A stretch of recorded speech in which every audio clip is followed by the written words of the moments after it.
오늘 우리에게 주시는 하나님의 말씀은 창세기 39장 1절부터 6절까지의 말씀입니다.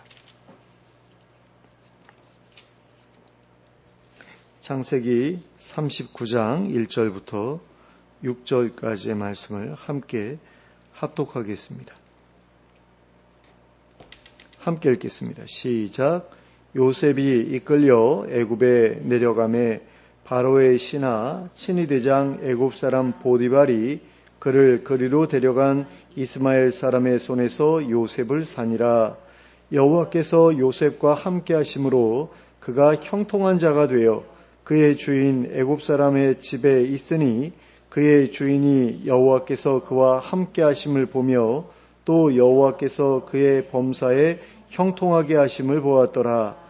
요셉이 그의 주인에게 은혜를 입어 섬김에 그가 요셉을 가정 총무로 삼고 자기의 소유를 다 그의 손에 위탁하니 그가 요셉에게 자기의 집과 그의 모든 소유물을 주관하게 한 때부터 여호와께서 요셉을 위하여 그 애굽 사람의 집에 복을 내리심으로 여호와의 복이 그의 집과 밭에 있는 모든 소유에 미친지라.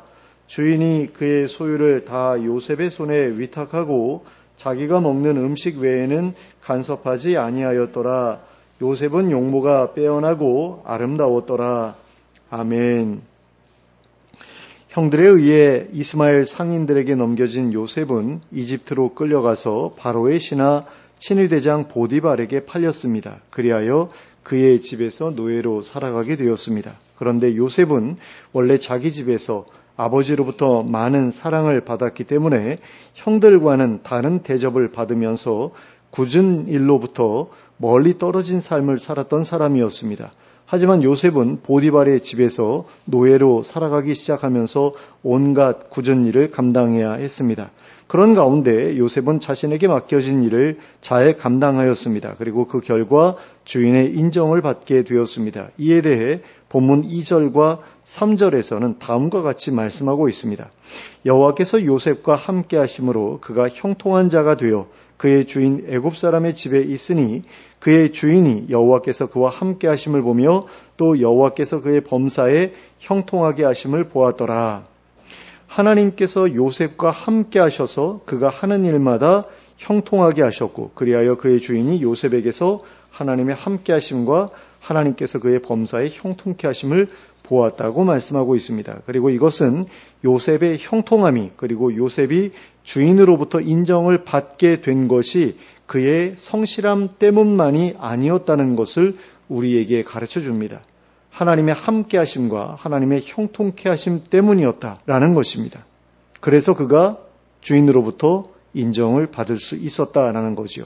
그리고 그 결과 요셉은 그의 주인에게 은혜를 입어 그 집의 가정 총무가 될 수 있었습니다. 그리고 주인의 집과 그의 모든 소유물을 관리하게 되었습니다. 그리고 그때로부터 하나님께서 요셉을 위하여 그 이집트 사람의 집에 복을 내리셔서 하나님의 복이 그의 집과 밭에 있는 모든 소유에 미치게 되었습니다. 그리하여 그의 주인이 그의 소유를 다 요셉의 손에 맡기고 자기가 먹는 음식 외에는 아무 간섭도 하지 않았습니다. 그러면 하나님께서 이 본문을 통해서 우리에게 가르치고자 하시는 것은 무엇입니까? 이 본문에서 우리가 주목해야 할 부분은 무엇입니까? 이 본문에서 우리가 주목해야 할 첫 번째 부분은 요셉이 아버지의 집에서 떠나 이집트로 팔려가서 보디발의 노예가 된 다음부터 하나님께서 그와 함께 하셨다는 기록이 나타나고 있다는 것입니다. 원래 요셉에 대한 구체적인 내용이 처음 등장하기 시작한 곳은 창세기 37장입니다. 그런데 창세기 37장에는 하나님께서 요셉과 함께 하셨다는 기록이 없습니다. 그가 특별한 꿈을 꾸었다는 기록만 있을 뿐입니다.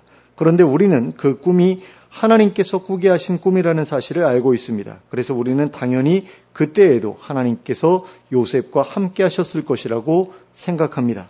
물론 그것은 사실입니다. 그 시점에 하나님께서는 요셉의 아버지 야곱과 함께하고 계셨습니다. 그리고 요셉은 야곱의 그늘 아래에 있었습니다. 그러므로 요셉 역시 하나님의 함께하심 가운데 있었다고 할 수 있습니다.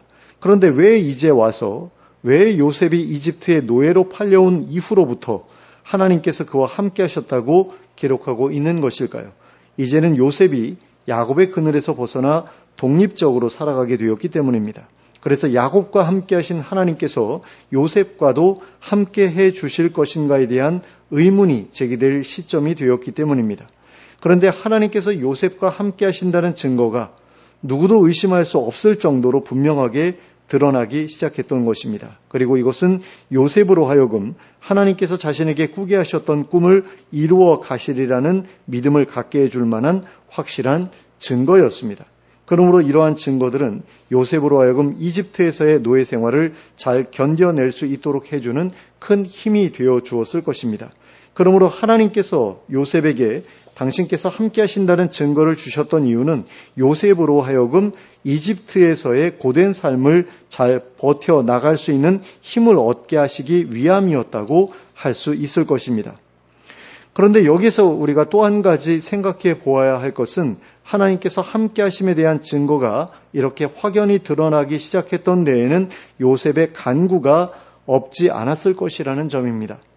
17세의 소년이 갑작스럽게 형들로부터 배신을 당해 먼 나라의 노예로 팔려서 끌려오게 되었습니다. 그리고 자기 아버지의 집에서도 해본 적이 없었던 굳은 일을 하면서 살아가게 되었습니다.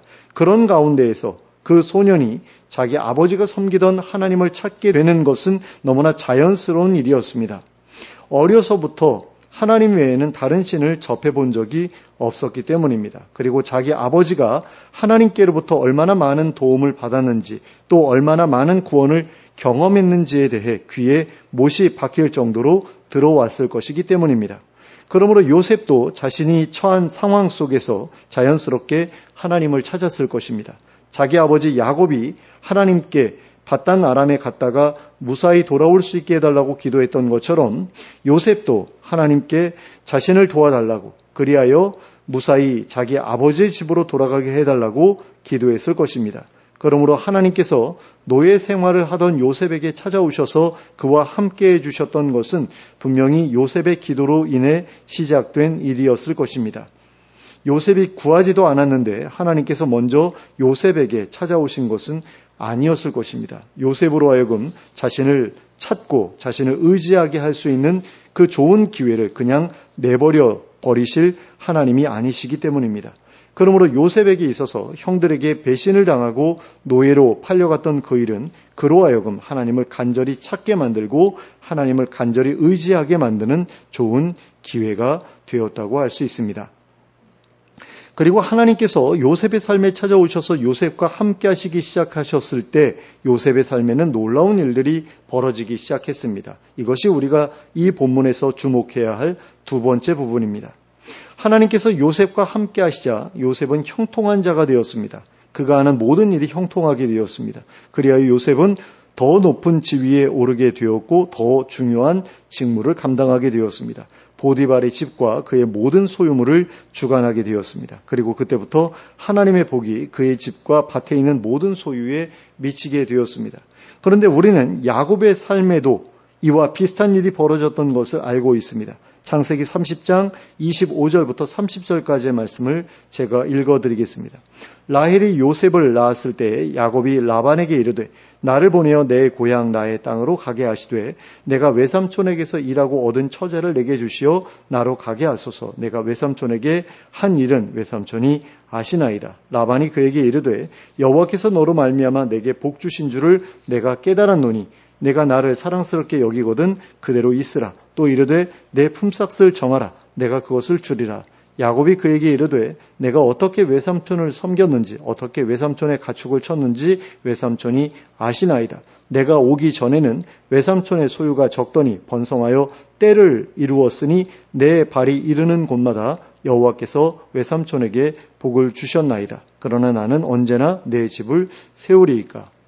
야곱이 라반의 밑에서 일하는 가운데 라반의 가축들이 굉장히 적었는데 이제는 때를 이루게 되었다라는 거죠. 또 창세기 31장 4절부터 9절까지의 말씀입니다.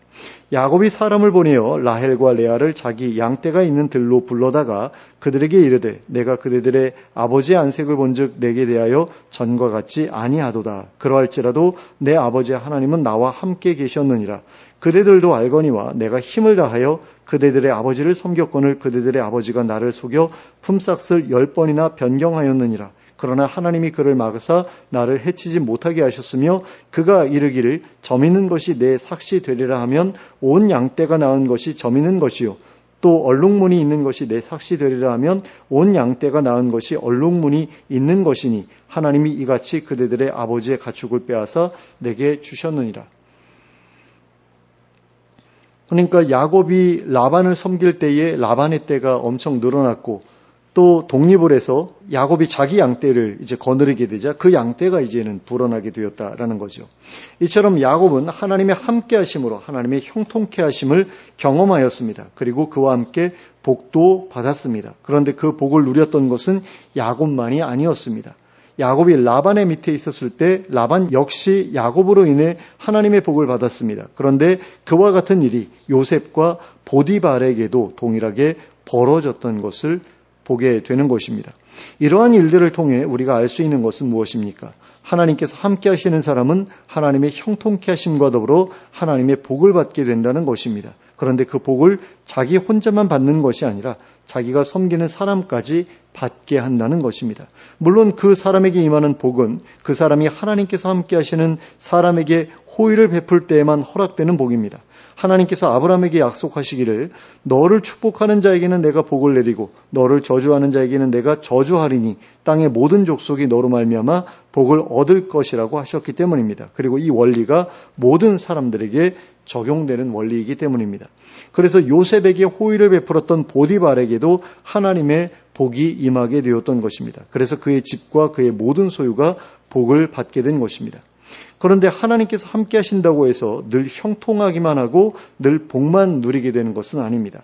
욥에게 시련이 임했던 것처럼 하나님께서 함께 하시는 사람에게도 시련이 찾아올 수 있습니다. 요셉의 경우도 마찬가지라고 할 수 있습니다. 하나님께서 함께하고 계시는 야곱의 그늘 아래에서 지내고 있었음에도 형들에게 배신을 당해 노예로 팔려갔던 것을 보면 그것은 사실이라고 할 수 있습니다. 그뿐 아니라 하나님께서 함께 하시는 가운데서도 꽤 오랜 시간 동안 노예 생활을 감당해야 했던 것을 볼 수 있습니다. 또 다음 주에 살펴보겠지만 이후에 요셉은 하나님께서 함께 하시는 가운데에서도 여주인의 모함을 받아 감옥에 갇히게 되었습니다. 그런데 여기에서 중요한 것은 그렇게 노예 생활을 하는 가운데서도 그리고 감옥에 갇혀 있는 상태에서도 요셉이 형통했다라고 하는 것입니다. 성경이 그렇게 기록하고 있다라는 거죠. 근데 노예 생활을 하는데 형통했다. 감옥에 갇혀 있는데 형통했다라는 것 좀 말이 안 되는 것 같은 그런 생각이 드는데 또 우리가 생각해 볼 것은 이제 포지션이라고 하는 것과 일이 잘 되고 못 되고 하는 것과는 좀 다른 일이다라는 거죠.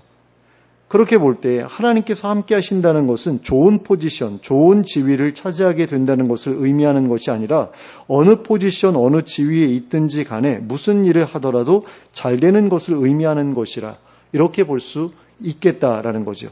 하지만 욥의 경우를 생각해 보면 이것도 늘 그런 것만은 아니라는 것을 알 수 있습니다. 욥은 하나님께서 함께 하시는 가운데서도 사업이 망했죠. 질병에 걸렸습니다. 자식들에게 문제가 생겼습니다. 그렇게 욥은 하나님께서 함께 하시는 가운데서도 형통하지 못했고 복을 누리지 못했습니다. 그냥 아주 망해도 완전히 폭삭 망해버렸던 것을 볼 수 있습니다. 그러므로 하나님께서 함께 하신다는 것이 꼭 형통함으로 이어지는 것이 아니라는 사실을 알 수 있습니다. 그리고 이것은 복에 있어서도 마찬가지라고 할 수 있습니다. 하지만 그런 예외적인 경우가 생길 때라도 우리에게 도움을 베풀어 주실 수 있는 분이 계시다면 그분은 오직 하나님 한 분밖에는 없습니다. 그러므로 하나님께서 함께 하시더라도 시련이 찾아올 수 있지만 그 시련에서 벗어나기 위해 우리가 의지해야 할 분도 오직 하나님뿐이시라는 사실을 잊지 말아야 합니다. 그러므로 시련이 찾아오면 하나님을 의지하고 시련이 없어 형통하고 복으로 충만할 때에는 하나님께 감사하면서 살아가는 우리가 될 수 있어야 하겠습니다. 이 본문에서 우리가 주목해야 할 세 번째 부분은 하나님께서 요셉과 함께 하시는 것을 보고 하나님께서 요셉을 형통케 하시는 것을 보았던 보디발이 요셉을 자신의 가정 총무로 삼고 그에게 자신의 모든 소유를 맡겼다는 것입니다. 그러면 이것이 의미하는 바가 무엇입니까? 하나님께서 함께 하신다는 증거를 보여주는 사람은 주변 사람들로부터 신뢰를 얻게 되고 그들로부터 존중을 받게 된다는 것입니다. 그리하여 그들에게 선한 영향력을 행사할 수 있게 된다는 것입니다. 물론 하나님의 도우심이 없더라도 늘 성실하게 일해온 사람이라면 주변 사람들로부터 신뢰를 받기 마련입니다. 그러나 하나님께서 함께 하신다는 증거를 얻은 사람과 그렇지 않은 사람 사이에는 주변 사람들의 신뢰를 얻음에 있어서 차이가 있을 수밖에 없습니다. 그냥 성실한 사람에 대한 사람들의 신뢰와 하나님을 섬기기 때문에 성실한 사람에 대한 사람들의 신뢰에는 차이가 있을 수밖에 없습니다. 하나님을 섬기지 않는 사람은 언제든지 다른 사람들의 신뢰를 배신할 수 있지만 하나님을 섬기는 사람은 하나님을 먼저 배신하지 않고서는 절대로 다른 사람들의 신뢰를 배신할 수 없기 때문입니다. 그래서 한국교회 초창기에는 그 사람은 기독교인이야, 그 사람은 하나님을 믿는 사람이야 라는 말은 그 사람은 믿을 수 있는 사람이야 라는 말과 동의어로 여겨지기도 했습니다. 그런데 요즘에는 그런 일이 거의 사라져 버렸습니다. 하나님을 믿는다고 하더라도 신실하게 믿는 사람들이 줄어들었기 때문입니다. 과거에는 기독교인이다 또는 전도사님이다, 목사님이다, 장로님이다 이러면 누구라도 믿을 수 있는 사람들이라고 생각했습니다. 특히 평양 대보응운동이 벌어진 이후부터 꽤 오랜 시간 동안 그런 분위기가 이어졌습니다. 그런데 80년대, 90년대가 지나가면서부터 기독교인들은 믿을 수 없다. 기독교인들 중에 사기꾼이 정말 많다. 목사, 장로라는 사람들 중에 믿을 수 없는 사람들이 너무나 많다라는 이야기가 널리 퍼져 나가기 시작했습니다. 그리고 이러한 이야기가 회자되게 된 것은 한국 기독교 안에서 하나님께서 함께 하신다는 증거가 나타나지 않고 있기 때문이라고 할 수 있습니다. 그러니까 꽤 오랫동안 하나님께서 함께 하시는 증거들이 교회 안에서 나타나지 않고 있기 때문에 그렇다라는 겁니다. 평양 대보응운동 이후로 한국 기독교 안에서 또 한국 교회 안에서 회개의 역사가 일어나지 않고 있기 때문이라고 할 수 있습니다. 교회에 다니더라도 사람들의 삶이 변화되는 일을 찾아보기 어렵게 되었기 때문이라고 할 수 있습니다. 본문의 내용과 관련해서 이야기해 보면 교회에 다닌다는 직장인들이 요셉처럼 성실하지도 않고 일을 잘하지도 못하고 좋은 결과를 내보이지도 못하면서 교회 핑계나 대면서 다른 직원들과 잘 어울리지도 못하는 그런 모습들을 많이 보여주고 있기 때문입니다. 그러니 그 어느 누가 그런 사람들을 보면서 하나님께서 함께 하시는 사람이라고 인정해 줄 수 있겠습니까? 무엇을 보고 그 사람을 믿어주고 그 사람에게 많은 일을 맡기겠습니까? 당연히 그럴 수 없는 것입니다. 오늘날의 교회 안에는 요셉처럼 높은 지위에 오르기를 꿈꾸는 사람은 많아도 요셉처럼 노예의 자리에서까지 하나님께서 함께 하시는 사람답게 일하는 사람은 찾아보기 어렵습니다. 그래서 불신자들로부터도 인정을 받고 신뢰를 받는 기독교인을 보기가 어렵습니다. 그런데 하나님께서는 우리 가운데에서 그와 같은 사람을 찾고 계십니다. 하나님을 찾고 찾으며 의지하고 또 의지하는 사람을 찾고 계십니다. 형통케 하시는 복을 베풀어 주시기에 부족함이 없는 성실한 사람들을 찾고 계십니다. 그리고 그에게 찾아오셔서 함께 하기를 바라고 계십니다. 그리고 그를 통해 믿지 않는 사람들에게까지 하나님의 뜻을 펼쳐가기를 바라고 계십니다. 그런 사람이라야 하나님께서 이 세상을 움직이시는 일에 사용하실 수 있기 때문입니다. 그런 사람이라야 하나님께서 당신의 일을 믿고 맡겨주실 수 있기 때문입니다. 저는 우리가 바로 그런 사람들이 될 수 있기를 바랍니다. 요셉처럼 높은 지위에 앉아서 일하는 것은 아니더라도 하나님께서 함께 하셔서 형통케 하시는 일들을 경험하며 살아갈 수 있었으면 좋겠습니다. 그리하여 불신자들에게 하나님께서 함께 하신다는 증거를 보여줄 수 있었으면 좋겠습니다. 그러기 위해 하나님을 간절히 찾고 의지하는 우리가 될 수 있기를 바랍니다. 그리고 하나님의 백성답게 자신에게 맡겨진 일들을 늘 성실하게 감당하는 우리가 될 수 있기를 바랍니다.